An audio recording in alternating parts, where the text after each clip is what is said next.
आज का ये दिन हरियाणा के इस सफर का ऐतिहासिक दिन, मंच पर विराजमान हमारे जन स्वास्थ्य यांत्रिकी के हरियाणा सरकार के कैबिनेट मंत्री डॉक्टर बनवारी लाल जी, यहां उपस्थित पूर्व विधायक फिरोजपुर जिरका नसीम अहमद जी, यहां उपस्थित हमारे वक्फ बोर्ड के चेयरमैन श्री जाकिर हुसैन जी, बहन नौक्षम चौधरी जी, उपस्थित हमारे जिलाध्यक्ष श्री नरेंद्र पटेल जी, अन्य सभी यहां के हमारे अधिकारीगण, सभी मेरे साथ जुड़े हुए नूह समेत 22 जिलों के हमारे अन्य स्थानों पर जो सांसदगण, विधायकगण, हमारे मंत्रीगण, वह सभी हरियाणा के भिन्न भिन्न जिलों से पधारे मेरे भाइयों बहनों, जैसा हमने अभी सुना है, देखा है कि एक बड़ा विकास को गति देने वाला उद्घाटन और शिलान्यास का ये कार्यक्रम यहां से संपन्न हो रहा है। पूरे प्रदेश के 347 ऐसे उद्घाटन और शिलान्यास के ये प्रोजेक्ट, जिनकी कुल लागत 2,741 करोड़ रुपया ये बनती है, इस कार्य को हमने संपन्न किया है। और ये बताना चाहूंगा कि इस प्रकार के बड़े सामूहिक कार्यक्रम पहले भी प्रदेश में पिछले 8 वर्ष में हम लोग 6 बार कर चुके हैं।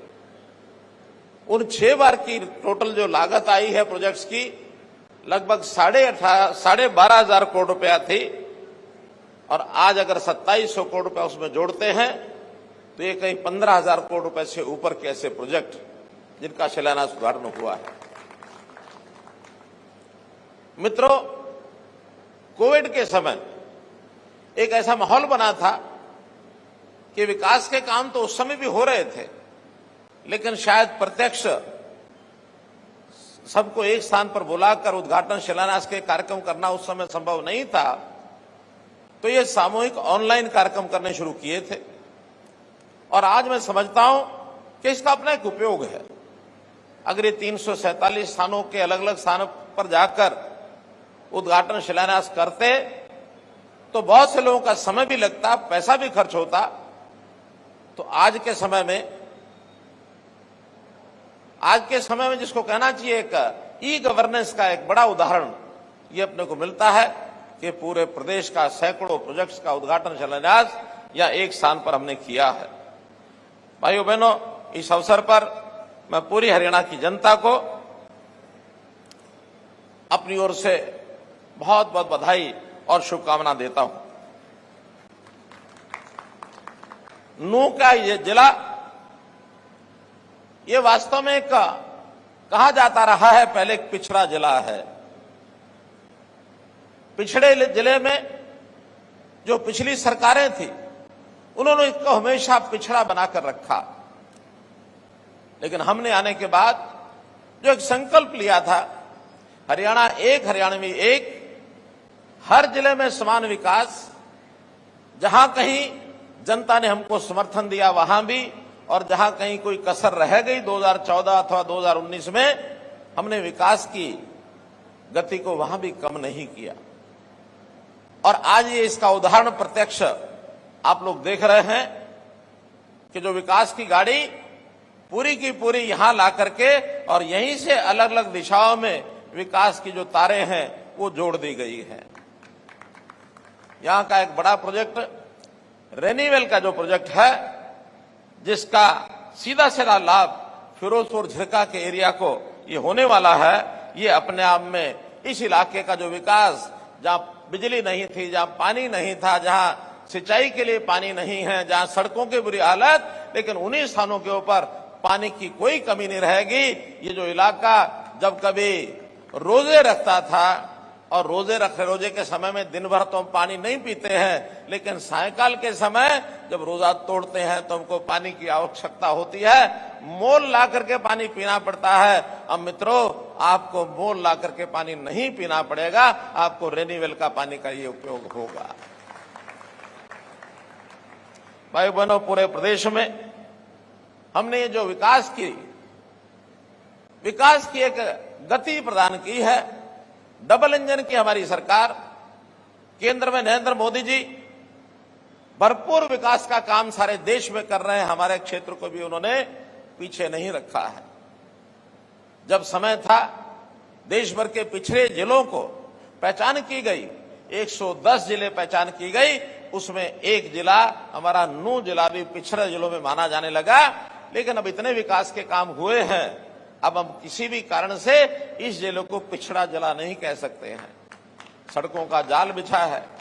दिल्ली मुंबई कॉरिडोर नूंह जिले को बीचों बीच चीरते हुए, और कितने लंबे जो इसकी हमको लाभ हुआ है इस सड़क का। अब इसके आते ही इस इलाके में उद्योग, इस इलाके में जिनको इन्वेस्टमेंट करना है, निवेश करना है, वो यहाँ आने वाले हैं और यहाँ के नौजवानों को ये रोजगार भी मिलने वाला है। तो मैं तो यही कहूंगा कि पिछली सरकारों के समय जो कुछ होता था और आज जो होता है, इसका फर्क ये साफ है। भय, भ्रष्टाचार और जिस प्रकार से भाई भतीजावाद पिछली सरकारें करती थी, हमने उसमें से निजात पाई है, उसमें से बाहर निकले हैं। कैसे दबंग लोग और आम जो गरीब आदमी है उसको किस प्रकार से बाजू मरोड़ करके काम करवाता था और किस प्रकार से अधिकारों का हनन होता था। मैं विश्वास दिलाता हूं कि अब किसी गरीब आदमी के ऊपर किसी भी आदमी का अन्याय सहन नहीं होगा। सबको न्याय मिलेगा, सबको अपना अधिकार मिलेगा, आपके अधिकार सबके सुरक्षित रहेंगे। मेरे मित्रों, मैं आपको विश्वास दिलाता हूं कि हमने बहुत तरीके से अपने कामों को आगे बढ़ाना शुरू किया है। 6S कह करके मैं काम करता हूं, बताता हूं कि शिक्षा में भरपूर हम काम कर रहे हैं, स्वास्थ्य के लिए भरपूर काम कर रहे हैं। हमारी स्वास्थ्य की सेवाएं दिन प्रतिदिन उत्तरोत्तर बढ़ती जा रही हैं। हम सुरक्षा का ये भी प्रबंध करते हैं। आज सुरक्षा के नाते मैं कह सकता हूं कि हरियाणा में पूरा प्रदेश, कहीं लॉ एंड ऑर्डर की स्थिति खराब नहीं है। हर व्यक्ति अपने आप को सुरक्षित समझता है और उसका एक जो मोटा जीता जागता उदाहरण है, दुनिया के लोग, देश के लोग आज पैसे वाले जो निवेश करने के लिए आगे बढ़ते हैं, तो वो लोग हरियाणा की तरफ देखते हैं। उनका सबसे ज्यादा पसंदीदा जो अगर स्थान, शहर या कोई प्रदेश बना है तो हरियाणा, और हरियाणा में भी खास करके ये जो अपना एरिया है, चाहे उसमें नूंह जिला है, गुरुग्राम जिला है, फरीदाबाद जिला है, झज्जर है, रेवाड़ी है, फिर हमारा चाहे सोनीपत है, पानीपत है, ये दिल्ली के आसपास 7-8 जिले, ये उनके पसंदीदा एक प्रकार से स्थान बने हैं। लेकिन हम चाहते हैं कि बाकी स्थानों पर भी जैसे इंफ्रास्ट्रक्चर बढ़ रहा है, चाहे वो सिरसा हो, कैथल हो, चाहे वो पलवल हो, चाहे पंचकुला हो, चाहे वो करनाल हो, पानीपत हो, चाहे वो कुरुक्षेत्र हो, अंबाला हो, इन सब स्थानों पर विकास के जो काम हो रहे हैं। अब हरियाणा में उद्योग के नाते भी खूब एक प्रकार से आगे बढ़ने का जो अवसर मिला है, उसका हमको सबको लाभ होगा। वैसे तो पिछले 8 साल में हरियाणा के अंदर हमने सरकारी नौकरियां कहने को भले 1 लाख दी होंगी, लेकिन कुल रोजगार के जो अवसर उत्पन्न हुए, हमारे नौजवानों को कुल 35 लाख रोजगार इन 8.5 साल में मिला है। ये जो जिस प्रकार का भ्रामक प्रचार एम्प्लॉयमेंट को लेकर के हमारे कांग्रेस के मित्र करते हैं, एक मैगजीन को इन्होंने थोड़ा इशारा कर रखा कि भाई इतने % दिखा दो, इतने दिखा दो, और हरियाणा में 35%, 40% यहां तक बेरोजगारी दिखाते हैं। जबकि वास्तविकता यह है कि 6 से 7% बेरोजगारी को हम मानते हैं, और किसी भी विकासशील प्रदेश में, विकसित प्रदेश में इतनी बेरोजगारी स्वाभाविक है। बहुत लोग नए आते हैं, बहुत लोगों को रोजगार मिलता है। अब नए आखिर आने वाले लोगों को रोजगार की तलाश रहती है। कुछ लोग एक रोजगार अपना छोड़ करके दूसरे रोजगार में जाते हैं। तो ये जो बीच का जो एक जिसको कहना चाहिए बीच का एक फेज होता है, इस समय में इस बेरोजगारी को हम बेरोजगारी नहीं कहते हैं, हम इसको आगे बढ़ा रहे हैं। हमने 3C पर काम करना शुरू किया, जो कांग्रेस ने 3C को फैला रखा था, जिसमें crime, corruption, caste based politics, अर्थात कानून व्यवस्था में हमने सुधार किया। हमने भ्रष्टाचार के ऊपर नकेल कसी, और ये जातिवादी राजनीति करने वाले लोग जातियों में बांट करके हमको आगे बढ़ते थे। हमने हरियाणा एक, हरियाणा में एक कह करके उस जातिगत पॉलिटिक्स को भी समाप्त करने का काम किया है। और जिनके मन में अभी भी कुछ बातें रहती हैं, मैं आज भी अपील करता हूं, इससे भला होने वाला नहीं है। हमारा भला तो विकास का काम कौन कितना करता है, सोच किसकी कितनी ज्यादा है, जनता की भलाई में कौन काम करता है, ये सोच विचार करके हमको आगे बढ़ना चाहिए। तो इस नाते से हम लोगों को सुविधाएं घर बैठे मिले, इसके लिए हमने बहुत से पोर्टल बनाए। और बल्कि मजाक में कुछ लोगों ने हमको कहा ये पोर्टल की सरकार है। हमने स्वीकार किया कि ये पोर्टल की सरकार है। अगर हमारी ये 100 से ज्यादा ऐप और पोर्टल नहीं बनते तो हम घर बैठे बेटियों की शादी में जो 71,000 रुपए देने की बात कही वो पहुंचा नहीं सकते थे। हम विद्यार्थियों के खातों में सीधा स्कॉलरशिप का पैसा भेज नहीं सकते 12 ये इसी कारण से संभव हुआ है। 60 साल का बुजुर्ग होने के बाद ऑटोमेटिक पेंशन बन जाएगी, इसी कारण से संभव हुआ है। और 12.5 लाख हरियाणा के लोगों को नए राशन कार्ड एक क्लिक से बन जाएंगे, ये इसी कारण से संभव हुआ है। बहुत ऐसे काम इस ऐप्स और पोर्टल से ही सिद्ध हुए हैं, क्योंकि हमने हर परिवार की पहचान बनानी शुरू की है कि हर परिवार, उसका एक फैमिली आईडी होगा, उसकी पहचान उसके परिवार के सदस्य कितने हैं, उनकी आमदन कितनी है, कौन आदमी रोजगार कर रहे हैं, कौन बेरोजगार हैं, कितने बुजुर्ग हैं, कितने बच्चे पढ़ाई कर रहे हैं, ये सारी जानकारी हमको फैमिली आईडी से मिलती है। और इस फैमिली आईडी से जानकारी के माध्यम से हम योजनाएं बनाते हैं। योजनाएं बना के जो वो गरीब आदमी सरकारी खिड़की पर पहुंचकर योजना का लाभ नहीं उठा सकता, उसको घर बैठे उसकी योजना का लाभ मिलता है। मित्रों, ये जो पोर्टल की सरकार की बात कह रहे हैं, एक दिन ऐसा जरूर आएगा जब जनता अब समझ रही है, जनता इनको दुत्कार देगी, ये पोर्टल की सरकार में ही हमारे जीवन को सुखी कर दिया है, हमारे जीवन को सुखी किया है। तो इसलिए मित्रों, भाइयों बहनों, इन बातों को हमने ध्यान रखना है। हमने जैसा कहा, हरियाणा एकमात्र प्रदेश ऐसा जो वृद्धावस्था पेंशन सबसे ज्यादा आज भी देता है, 2750 रुपए मासिक। और मैंने घोषणा की है बहुत जल्दी इसको हम 3000 रुपया करने वाले हैं। हमने जो है परिवार में जो आदमी अस्वस्थ हो जाए, इलाज की जरूरत पड़ जाए, प्रधानमंत्री जी ने आयुष्मान भारत की योजना चला करके 5 लाख रुपए का बीमा हर एक का ये सुनिश्चित किया कि उसको इलाज करा करके खर्च नहीं करना पड़ेगा। केवल इतना ही नहीं, जो लोग इस श्रेणी में आने से रह गए थे उनकी संख्या भी हमने बढ़ाई, और जो 15.5 लाख हरियाणा के परिवार थे, हमने चिरायु हरियाणा योजना बना करके उसको 30 लाख तक पहुंचाया है। मित्रों, डबल किया है।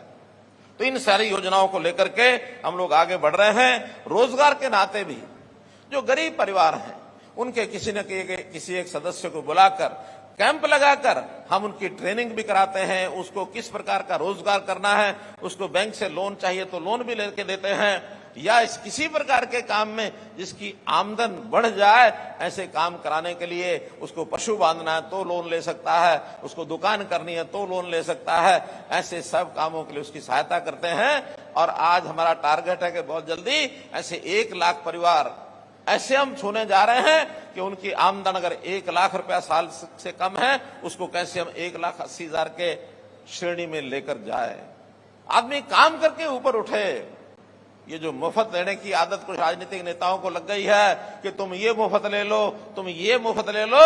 हमारा लक्ष्य होना चाहिए लोगों को रोजगार दें, अपना कमा करके खाएगा, अपने घर का परिवार का गुजारा करेगा, स्वाभिमानी बनेगा। सिर ऊंचा, माथा ऊंचा, सीना चौड़ा करके जीने में जो मजा है वो मांग करके मुफ्त का लेकर के जीने में मजा नहीं है। तो मित्रों, भाइयों बहनों, कहने के लिए मेरे पास बहुत कुछ है। बेटी बचाओ बेटी पढ़ाओ हमने देखा, जिसका असर हमको इस जिले में भी दिखा है, बाकी जिलों में भी दिखा है। जब ये योजना बेटी बचाओ बेटी पढ़ाओ प्रधानमंत्री जी ने लॉन्च की थी 2015 में, उस समय हमारे हरियाणा की ये जो रेशो थी लगभग 850 थी, और आज यही बढ़कर के 923 हो गई है मित्रों, 923। 1000 लड़कियों के पीछे यानी 2000 बच्चों के पीछे हमने 73 बच्चों की जान बचाई है, अर्थात लड़कियों की जो जान गर्भ में चली जाती थी वो जान को बचाने का काम भी आपके द्वारा इस सरकार के यानी इस सरकार के माध्यम से आपको पहुंचाया गया है। आज एक बहुत बड़ा एक बेटियों को बचाने का काम यह हुआ है। किसान हैं, उनकी भी फसल का ब्यौरा। अभी तक तो हम ये करते थे, उनको कहते थे तो जो बाजार में बिकती थी फसल उसका रजिस्ट्रेशन करवाते थे ताकि मंडी में उसकी बिक्री ठीक हो जाए, कल को कोई खराबा हो तो उसका मुआवजा उसको ठीक मिल जाए। लेकिन इसमें कुछ गड़बड़े हमको ध्यान में आई। कुछ खाली जमीनें रहती थी या जहां रजिस्ट्रेशन नहीं होता था वहां भी बहुत लोग इसका लाभ उठा करके कुछ ना कुछ उसमें से गड़बड़ करते थे।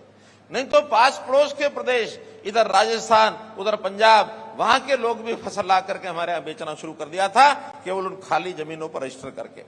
इस बार हमने ये तय किया है, किसानों को अपील की है कि आप हर एकड़ का रजिस्ट्रेशन कराएं 31 जुलाई तक। अभी चूंकि वर्षा हुई है, कुछ इलाकों में बाढ़ आई है, हो सकता है इसके कुछ दिन हम बढ़ा देंगे, वरना तय यही किया है कि 31 जुलाई तक किसान को कहा कि अपनी प्रत्येक एकड़ की जमीन वहां रजिस्टर करके क्या बोया है, चाहे वो फसल बेचनी है या नहीं बेचनी है, लेकिन रजिस्ट्रेशन सबका कराएं। खाली जमीन है उसका भी रजिस्ट्रेशन कराएं और हर किसान को इसके बदले में अगर इस संकल्प को पूरा करता है, रजिस्ट्रेशन पूरा कराता है, तो उसके खाते में 100 रुपया इनाम के तौर पर भेजा जाएगा। चाहे राशि 100 रुपया है, लेकिन एक इनाम मिलेगा। और न केवल 100 रुपया बल्कि प्रदेश भर में हमने कुछ बड़े इनाम भी सोचे हैं। उसकी लॉटरी से, उसके कंपटीशन में कहीं किसी को ट्रैक्टर, किसी को मोटरसाइकिल, किसी को मोबाइल, ये भी देने वाले हैं। लेकिन किसान अपनी जमीन का ब्यौरा 31 जुलाई तक इस सीजन में और ऐसे ही 31 जनवरी तक अगला जो सीजन आता है रबी का, उसमें भी जाकर के रजिस्ट्रेशन करे। साल में 2 बार इस काम को किसानों ने पूरा करना है। इस काम को भी हम सब लोग सो करें। जहां तक मुआवजे की बात है, हरियाणा में मुआवजा पिछले 8.5 साल में हमने, सरकार ने जो पिछली 10 साल की सरकार या उससे पहले भी जब से हरियाणा बना है तब से भी हिसाब लगाएंगे तो सबसे ज्यादा मुआवजा इस 8.5 साल में बांटा है मित्रों। 8.5 साल में इसकी बहुत कहानी हमको ध्यान में है। 2-2 रुपए, 4-4 रुपए के चेक हमको ध्यान में है। जहां तक बिजली की बात है, पूरे हरियाणा में लगभग 5600 गांव में और 24 घंटे बिजली ये देने का हमने काम किया है। बहुत सरकारें आई, नारे दिए, लेकिन कोई भी एक 150 गांव से ज्यादा 24 घंटे बिजली नहीं बढ़ा पाया। हमने आप लोगों से सहयोग लिया, बिजली के बिल मांगे, बिजली के मीटर बाहर निकलवाए, अपना इंफ्रास्ट्रक्चर, तारें ठीक की, हमने अपने जो पावर हाउस हैं, जितने भी चीजें उसके अंदर ठीक करने की थी, बिजली विभाग ने भी पूरा सहयोग किया और आज 5600 गांव के अंदर 24 घंटे बिजली है। मैं आशा करता हूं कि इस साल के अंत तक सभी 6200 गांवों में 24 घंटे बिजली पहुंचे, इसके लिए हम काम कर रहे हैं। किसानों को खेती के लिए तो लोन मिलता है, लेकिन पशुओं के लिए भी उनको लोन मिले, इसलिए अभी हमने साथ में पशु किसान क्रेडिट कार्ड ये भी जारी कराए हैं ताकि पशु को खरीदने के लिए उसको लोन मिले। और ऐसे ही पशुओं का बीमा ये हो जाए, इसके लिए पंडित दीनदयाल उपाध्याय पशुधन सुरक्षा बीमा योजना ये हमने शुरू की है। किसान को सहायता के लिए 6000 रुपया प्रधानमंत्री जी स्वयं साल में 3 बार करके भेजते हैं ताकि उनकी सहायता 2-2 हजार रुपये साथ जाएगा तो छोटा मोटा खर्चा उनका किसान का पूरा हो जाए। और यही काम छोटे उद्यमी, छोटे व्यापारी, मजदूर, जो हमारे मजदूरी करने वाले भाई हैं, उनको भी ऐसे 6000 रुपया साल की सहायता का ये प्रावधान किया है। व्यापारियों के लिए भी हमने सामूहिक दुर्घटना बीमा योजना, उनके सबके बीमे कराए हैं ताकि किसी को कोई नुकसान हो जाए, जानी अथवा माली, उनको भी पैसा उसमें मिले। इसी प्रकार से जहां तक शिक्षा का विषय है, शिक्षा में हमने महिलाओं की शिक्षा, हर 20 किलोमीटर के बाद उनको कोई शिक्षण का स्थान मिलना चाहिए ताकि कोई बहन बेटी को 10 किलोमीटर से ज्यादा न चलना पड़े। मित्रों, काम करने के लिए हमने पर्याप्त किए हैं, चाहे वो विकास के काम हो और चाहे ईज ऑफ डूइंग की बात हो। हर एक वर्ग के लिए, हर एक एरिया में, हर जिले में, हर समूह के लिए ये जो काम किए गए हैं, पंचायतों के लिए भरपूर हमने काम किए हैं। और पंचायतों में बड़े जो दो बदल, एक बदल हमारे पंच सरपंच पढ़े लिखे होने चाहिए। हरियाणा पहला राज्य है जिसने इस प्रावधान को लागू किया है। नहीं तो पुराने समय में पंच सरपंच अनपढ़ होते थे, अंगूठा टिका लेते थे, बाद में कोर्ट कचहरी के चक्कर काटते रहते थे और कहते थे मैं तो अनपढ़ था, मुझे पता नहीं क्या। आज हर पंच सरपंच अपने साइन करने से पहले पढ़ लेता है। इसी प्रकार सरपंचों में यानी पंचायती राज में महिलाओं को इनकी भागीदारी बढ़े। 50% महिलाओं की भागीदारी निश्चित कर दी है। सरपंच होंगे तो आधी महिलाएं जरूर होंगी, पंच होंगे आधे पंच जरूर होंगे, पंचायत समिति में आधे सदस्य जरूर होंगे, जिला परिषद में आधे सदस्य महिलाएं जरूर होंगी। ये काम बढ़िया किया कि नहीं किया भाइयों बहनों? बढ़िया किया ना? हाँ, बहुत बढ़िया। इस बात के लिए बहुत सब लोग प्रसन्न हैं। तो मैं तो यही कहूंगा कि पिछले 8 वर्ष में हमने जो भेदभाव रहित, भय मुक्त, बिना भाई भतीजावाद के, बिना ही करप्शन के, और ये जो नौकरियों का, बदलियों का ये जो हमने काम किया है, इसके अंदर मिशन मेरिट को हमने लागू किया है, जिसके अंदर गरीब से गरीब आदमी को बच्चा उसका पढ़ाई लिखाई करके आगे आए। ये सब हमने काम किए हैं। मैं आज इस अवसर पर आपको ये जो इतना बड़ा प्रोजेक्ट हमने शिलान्यास उद्घाटन का किया है, इसकी बहुत बहुत बधाई, शुभकामना देता हूं।